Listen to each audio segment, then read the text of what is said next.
Hello, how's everybody this evening? So, things going on, things to talk about. I'm going to check something real quick, if you'll bear with me. I want to see if this thing is sharing to Facebook like it's supposed to. Okay. I'm still trying to figure out how to do this live streaming here and get it to show up on Facebook. But anyway, we'll figure it out at one time or another. So what's going on in the news? All kinds of stuff to talk about. I mean, I still can't believe people are still going over that Oprah interview with Meghan and Harry. Is it Harry? Shows you how much I'm paying attention to it. But every time the TV comes on, and my wife is watching TV all the time, there's something on there about it. And I'm like, good grief, these people need to get a life. Of course, Piers Morgan's in trouble. Sharon Osbourne's catching heat because she defended Piers Morgan. Anyway, the whole thing's silly. And of course, there's still stuff going on with COVID. And, are we going to be free this summer? Will Joe Biden allow us to celebrate July 4th as Independence Day? I mean, if you have to have permission to celebrate Independence Day, then you're already a slave. And you just need to come to terms with it. But one of the things that stood out for me today that I saw on my news feed on Facebook was this story. Major university holding separate graduation ceremonies based on race, income, and sexual orientation. This is dated March 16th, 2021. It's the Western Journal News. Okay? And this is talking about separating graduation ceremonies. Now, this is not the first time something like this has come up. I mean, if you guys pay attention at all, you've seen it before. And there are other stories. I've popped up a couple of them here back from March of 2019. Students occupy building, demand no whites allowed scholarships. Back February 23rd, 2017, University of Michigan student activists demand no whites allowed space. And back in May of 2017, American University in D.C. promotes segregation, no whites allowed. And it goes into how they and Harvard and some other universities are separating classes or separating groups and separating graduations. Now, I guess that should make you angry, and it should, but it also should make you sad. It makes me sad because I thought we had gotten beyond that silliness. And I'm going to say something here that's really going to piss off some of you liberals if you see this. This shit started back when Obama got elected. Race relations in this country were not nearly as bad as they are now, up until the point Obama got elected and started with his bullshit. And don't even try to tell me he didn't, because I can find you the videos where he makes the statements, him and Michelle and people in his administration who were making racial comments and separating the races and creating divisiveness. So don't even try to convince me that that didn't happen. I saw it happen. All right? But here we are.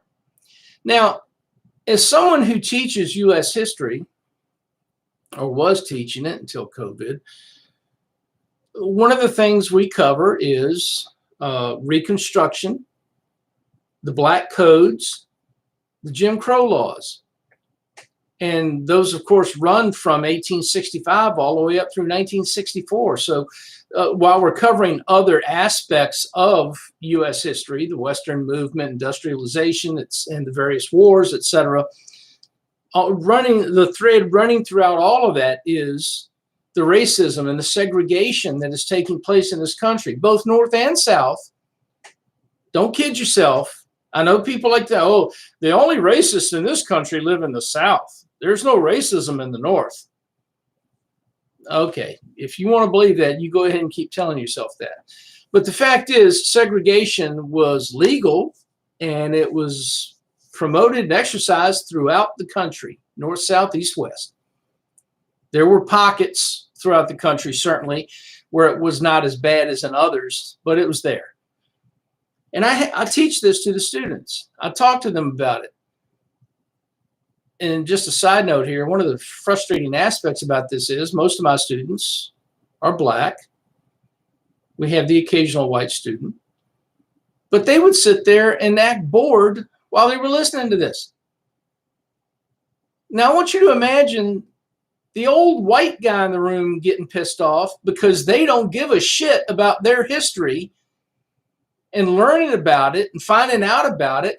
I did a program, a 1 hour long program on the history of soul music, the history of Motown. And you can get it on, find it on YouTube. It was a YouTube video. And I wanted them, there's two reasons I was doing this. I wanted them, one, to learn that a lot of the music they listen to nowadays was sampled from previous music back in the days of Motown. And number two, to show them what the Motown artists were having to go through during the age of segregation and the Jim Crow laws just to be able to perform their music. I would explain to them how they would perform in a venue with white people and black people in there. But after the show, if people wanted to go out to a restaurant or a bar, the blacks had to go to a different restaurant or bar. They couldn't go to the same place the whites were going to. Now, you would think, wouldn't you, that these young black students would want to learn about this because, of course, they're the first ones to scream racism when something doesn't suit them. But here I'm trying to explain to them institutionalized, real, legal, government-backed racism. And they're just like, oh, yeah, whatever. Anyway, and to those teachers out there, you know what I'm talking about. You've been through it. You've seen it. You've dealt with it. But I'm trying to explain this to them. I'm trying to get them to understand the history of black Americans and what they had to deal with and go through to get where we are now. And things have improved. Things are much better now than they were 50, 100, 150 years ago. And we could go into a whole litany of reasons why, but you're smart enough to figure that out. You know why. Just one reason, just one. I'm old enough I can remember when black and white couldn't date or marry. It was illegal. It's against the law. You could be arrested. When's the last time you saw a mixed race couple out in public? It's no big deal now. People don't even think twice about it. Can I tell you a little secret? And my wife knows about this, so I'm not telling tales out of school. In the mid to late 70s, I dated a black girl, and I can't tell you the number of strange looks we got when we went out because that sort of law wasn't ended until the early 70s. So people still hadn't moved past that yet. So yeah, I've dealt with it. I've seen it. I've experienced it. Don't take anything I'm saying here to mean that racism doesn't exist or racism never existed or things were always wonderful. I know better. I teach history. I've read about it. I've lived through some of it. But you talk about things like the separate but equal. Supreme Court ruled on that. Said, yeah, you can have a separate dining area for blacks, separate movie theater for blacks. They can't drink at the same water fountain as white people. It's legal everywhere in the country. I think about things like the Little Rock Nine, the 9 teenagers in high school in Little Rock, Arkansas, Central High School, who had to have the National Guard escort them into the school because they were being threatened by the white people at the time because they had just ended segregation.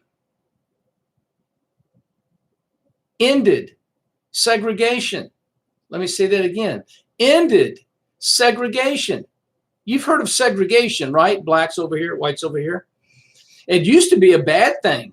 It used to be something people railed against. It used to be something we wanted to put an end to and never see again. But now I refer you back to the articles I just mentioned a few minutes ago.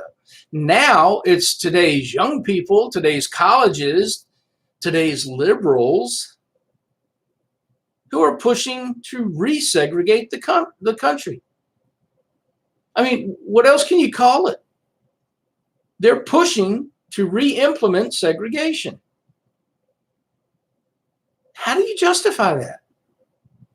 If you or I did that, conservative, libertarian, independent, anybody besides a Democrat tried to do that or even mentioned it, can you imagine the shitstorm that would stir up? But if you're a liberal, if you're a good card-carrying liberal, good old communist American, and you suggest it, well, you're woke, you're enlightened, you're one of the few, the proud, the elite. I think about the Tuskegee Airmen during World War II and what they had to deal with, the kind of segregation they were dealing with. They were in the U.S. Army Air Corps, but they had to be separated from the white units. The only white people in their divisions were officers. All the enlisted men and NCOs were black. They did have commissioned officers. They finally got around to that. But can you imagine how they were treated by the white enlisted men who said, a black lieutenant telling me what to do? I'll be damned.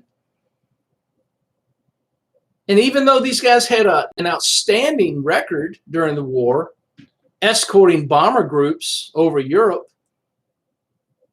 people still gave them a bunch of crap just because they were black. Even once their record came out and people realized, hey, these guys haven't lost a bomber yet. Now, I'm looking at this, reading this as a historian, I'm thinking, well, now, Mr. White Pilot, Mr. White Officer, you're an idiot. If I'm a bomber pilot and a part of a bomber crew, and we're getting ready to do our 5th or 6th or 7th mission over Europe, and on our previous missions, we had people all around us being shot down by Messerschmitts, do you think I'm going to give a shit what the color of the pilot is who's protecting my plane if he can do it right? I'm going to ask, who are they? What's their record? Can they get the job done? The last question on my mind is going to be, what's the skin color? Now, that's just me. I can't speak for everybody else. All I can tell you is, if I'm going up in a bomber, a slow, lumbering plane that can't dodge bullets and get out of the way, and you've got these German fighter planes coming in strafing me, I want to know that the fighter planes on my side all around me are going to keep those planes off of me. And I don't care what their skin color is. But you know what? I get called racist. Do you know why I get called racist? It's not because I go around using the N-word and calling everybody black by the N-word. It's not because I refuse to do anything with black people or be around them or associate with them. It's not because I have harsh things to say about them. Do you know why I get called a racist? Look behind me. That's one reason. If people know nothing else about me, or you, if you're one of those people like me who supports that flag, if they know nothing else about us, they just jump to racist because they see that flag. Another reason is because I ask questions that they don't like, because I don't agree with them on a lot of politics. So rather than try to find that common ground, rather than ask me some questions, rather than try to pick my brain a little bit and figure out where I'm coming from, they just go, racist. He's a racist. You didn't even ask me a question. You didn't even answer my question. You don't have any idea where I'm coming from or why I'm asking the question. You just assume I'm a racist. That's what we're dealing with nowadays. The same people who scream, holler, and call for an open dialogue on race relations in this country have no desire for an open dialogue, because as soon as you utter one word that disagrees with anything they believe in, they're going to yell racist and run away. How are you supposed to have that open dialogue when one side's going to just start calling you names and leave the room?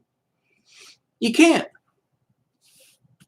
So, and I look at things like after World War I and World War II, and African Americans, Black Americans were fighting in both of those wars with the idea, and I'm relating this to my students, by the way, with the idea that, well, we're going to prove that we're Americans and we support America, and when we come back after the war, we will be accepted. And they weren't. Well, can you imagine that frustration? Now, I try to put myself in their shoes. I can only imagine how frustrating that must have been, how angry it must have made them to have gone through the same strife and struggles as the white soldiers and white airmen and white Navy Corps did. And you come back and you're still treated like a second-class citizen. So I understand that. I'm not a fool. I understand why people would be upset by that.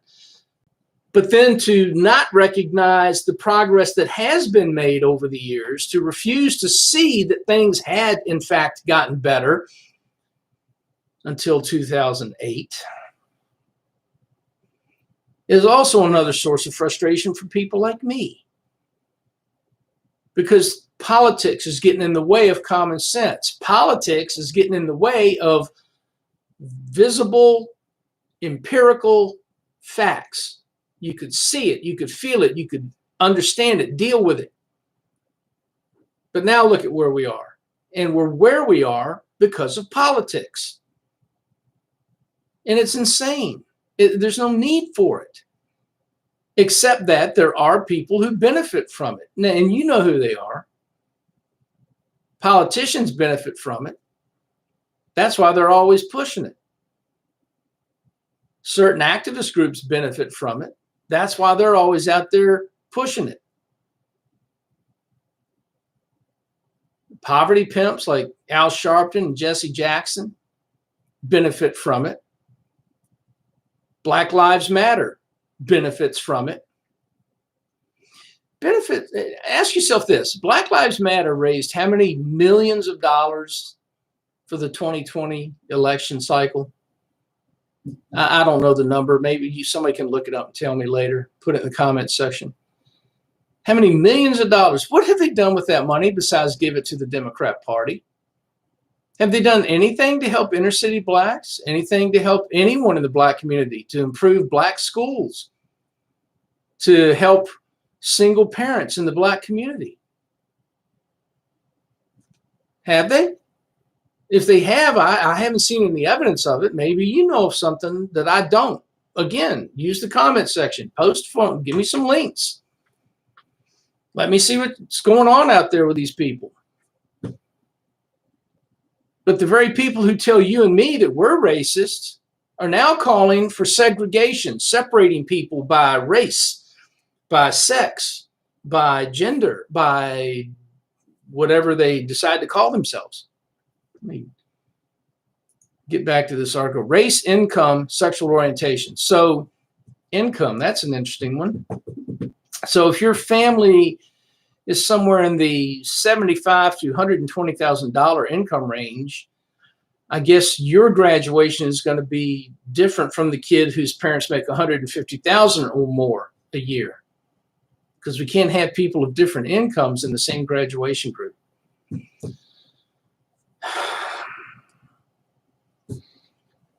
I hope a liberal somewhere sees this video. I hope you guys share it. I encourage you to do that. And I want them to tell me how what they are pushing, what they are advocating for is not racist. Explain it to me. I know you already think everybody who's not a Democrat or a liberal or an American communist is dumber than you guys are. I get it. I understand you think that way. So help us understand. Explain it to us. Tell me how that flag automatically, with no other context involved, and isn't that a neat word, context? We see that on Facebook a lot, don't we? Context missing. Well, you see that flag. You also see the American flag. You see the Virginia state flag. Is there any context missing in your decision to decide that fast that I'm a racist? Is there some context you might be missing? No, it couldn't be, because you're woke. You're smarter than the rest of us. You're enlightened. Help us unenlightened learn. Explain it to us. So here we are in 2021, among all the other issues we're dealing with. Now we're going back to segregation, and it's the liberals who are pushing for it. The same people who were screaming that 50, 60, 70 years ago, segregation was evil. Now it's cool. I don't know how they do it. I really don't. I don't know how you liberals, what kind of mental gymnastics you have to go through to come up with these ideas, but it must be exhausting.